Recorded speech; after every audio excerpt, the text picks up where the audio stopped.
Hi ஹலோவர்ஸ், welcome to my channel. இன்றைக்கி டாப்பிக்கில் நம்ம என்ன பார்க்க போகிறோன்னா, நம்ம பாடியில் கெட்ட கொலஸ்ட்ரால் வரதுக்கான 6 விஷயங்களை பற்றி தான் நான் இந்த வீடியோவில் ப்ரீஃபாகவே எக்ஸ்பிளைன் பண்ண போகிறேன். ஸோ நீங்கள் இந்த 6 விஷயங்களை பண்ணுறீங்க அப்படின்னா கண்டிப்பாக வீடியோவை பார்த்துட்டு இன்றைக்கே ஸ்டாப் பண்ணிடுங்க. அப்போனா தான் உங்களுக்கு கொலஸ்ட்ரால் வராமல் தடுக்க முடியும். ஸோ வீடியோக்குள்ளே போகிறதுக்கு முன்னாடி நாங்கள் weight loss, weight gain, BP, sugar, thyroid, cholesterol, PCOD, PCOS இந்த மாதிரியான ப்ராப்ளத்தெல்லாம் நாங்கள் ஹெர்பலைஃப் ஃபுட்டு மூலியமாகவே ஈஸியாகவே க்யூர் பண்ணி கொடுத்துட்ருக்கோம்.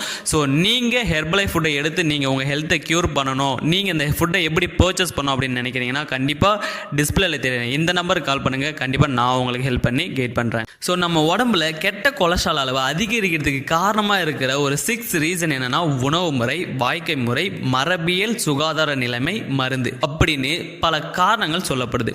நம்ம பாடியில் 2 கொலஸ்ட்ரால் இருக்குங்க. ஒன்று எல்டிஎல், இன்னொன்று ஹெச்டிஎல்.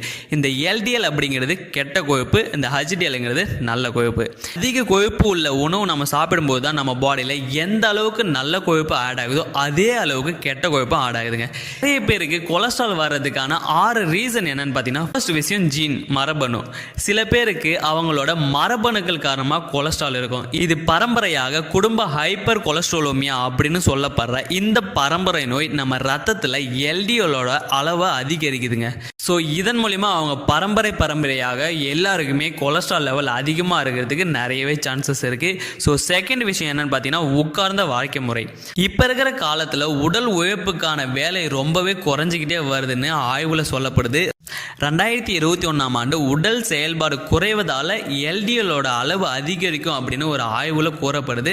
அது மட்டும் இல்லாமல் உட்கார்ந்த வாழ்க்கை முறை கொலஸ்ட்ரால் அதிகரிப்பதோட இதயம் தொடர்பான அபாயத்தையும் உண்டாகுதுன்னு சொல்கிறாங்க. ஸோ நிறைய பேருக்கு ஹார்ட் அட்டாக் வரதுக்கெலாம் இந்த கொலஸ்ட்ரால் லெவல் அதிகமாக இருக்கிறதால. ஸோ தேர்ட் விஷயம் என்னன்னு பார்த்தீங்கன்னா, மருந்து மாத்திரை தான். சில மருந்துகள் அதிகப்படியான எல்டிஎல்லும் ஹெச்டிஎல்லும் கொண்டிருக்கலாம்னு சொல்லப்படுது. எக்ஸாம்பிளுக்கு டயூரெட்டிக்ஸ், இதய மருந்துகள், ஆன்டிசைகோட்டிக்ஸ், வலிப்பு எதிர்ப்பு மருந்துகள், சில நோய் எதிர்ப்பு தடுப்பு மருந்துகள் அண்ட் நீரிழிவு சிகிச்சைக்காக நிறைய பேர் இப்போ மருந்து மாத்திரை எடுத்துக்கிட்டு இருக்காங்க.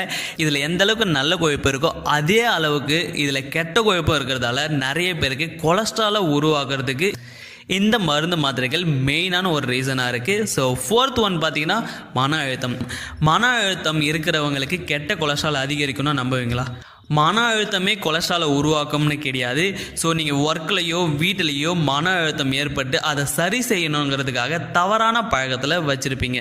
ஸோ உதாரணத்துக்கு பார்த்தீங்கன்னா, மது அருந்துதல், புகைப்பிடித்தல் இந்த மாதிரியான கெட்ட ஹேபிட்டை உங்கள் லைஃப் ஸ்டைலில் வச்சுருக்கும் போது கொலஸ்ட்ரால் லெவலை அதிகரிக்கும்னு சொல்கிறாங்க. ஸோ முடிஞ்ச அளவுக்கு மன அழுத்தத்தை கண்ட்ரோல் பண்ணுறீங்களோ இல்லையோ நீங்கள் இந்த கெட்ட ஹேபிட்டை கண்ட்ரோல் பண்ணிக்கோங்க. ஸோ ஃபிஃப்த் ஒன் பார்த்தீங்கன்னா, உணவு முறை தாங்க.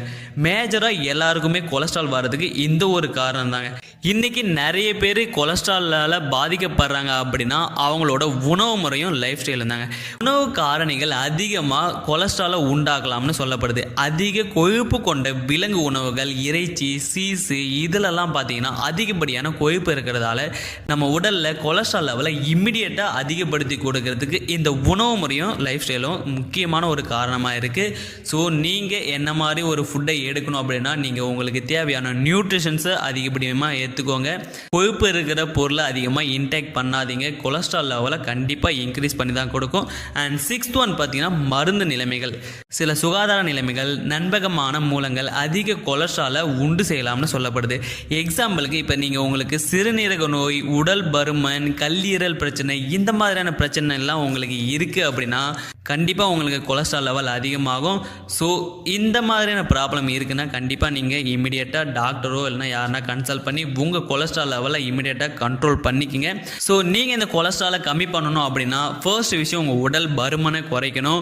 உங்களுக்கு உங்கள் ஹெல்த்தில் எந்த ஒரு ப்ராப்ளமும் இல்லாமல் இருக்கணும். நீங்கள் டெய்லி பேசிஸில் எக்ஸசைஸ் பண்ணணும். உங்கள் பாடிக்கு தேவையான நியூட்ரிஷன்ஸை நீங்கள் ஃபர்ஸ்ட் ஆஃப் ஆல் கொடுத்தீங்கனாலே உங்கள் பாடியில் எந்த ஒரு கொலஸ்ட்ரால் ப்ராப்ளமும் இல்லாமல் நீங்கள் ஹெல்த்தியாக இருக்கலாம். நம்ம ஹெர்பலைஃப்பில் இருக்கிற இந்த ஃபுட்டெல்லாம் நீங்கள் டெய்லி பேசிஸில் கன்சியூம் பண்ணி எடுக்கும்போது உங்களுக்கு பார்த்தீங்கன்னா கொலஸ்ட்ரால் லெவலை ஈஸியாகவே ரெடியூஸ் பண்ணுறதுக்கு ரொம்பவே சப்போர்ட் பண்ணும். இந்த கொலஸ்ட்ரால் இருக்கிறவங்க ஹெர்பலைஃப்ல இருக்கிற எந்த ஃபுட்டை எடுக்கலாம் அப்படின்னு கேட்குறீங்களா? இந்த ஃபார்முலா 1 புரோட்டீன், ஷேக் மட், fibre, beta hot and multi vitamin இதை மட்டும் நீங்கள் கன்சியூம் பண்ணி எடுத்தாலே உங்களுக்கு தேவையான நியூட்ரிஷன்ஸும் கிடைச்சிடும். உங்கள் பாடியில் இருக்கிற கொலஸ்ட்ரால் லெவலை இமிடியேட்டாக கண்ட்ரோல் பண்ணுறதுக்கு இந்த ஃபுட்டு எல்லாமே ஈஸியாகவே சப்போர்ட் பண்ணும். ஸோ இந்த ஃபுட்டை பற்றி நீங்கள் மேலும் இன்ஃபர்மேஷன் தெரிஞ்சுக்கணும், இல்லை இந்த ஃபுட்டை எங்கே பர்ச்சேஸ் பண்ணணும் அப்படின்னு நினச்சாலும், இந்த ஃபுட்டு எல்லாமே நான் லோ ப்ரைஸில் வாங்கணும்னு நினைக்கிறேன் அப்படின்னாலும் சரி, கண்டிப்பாக டிஸ்பிளேல தெரியுது இந்த நம்பர் கால் பண்ணுங்கள். நான் உங்களுக்கு ஹெல்ப் பண்ணி கைட் பண்ணுறேன். தேங்க்ஸ் ஃபார் வாட்சிங்.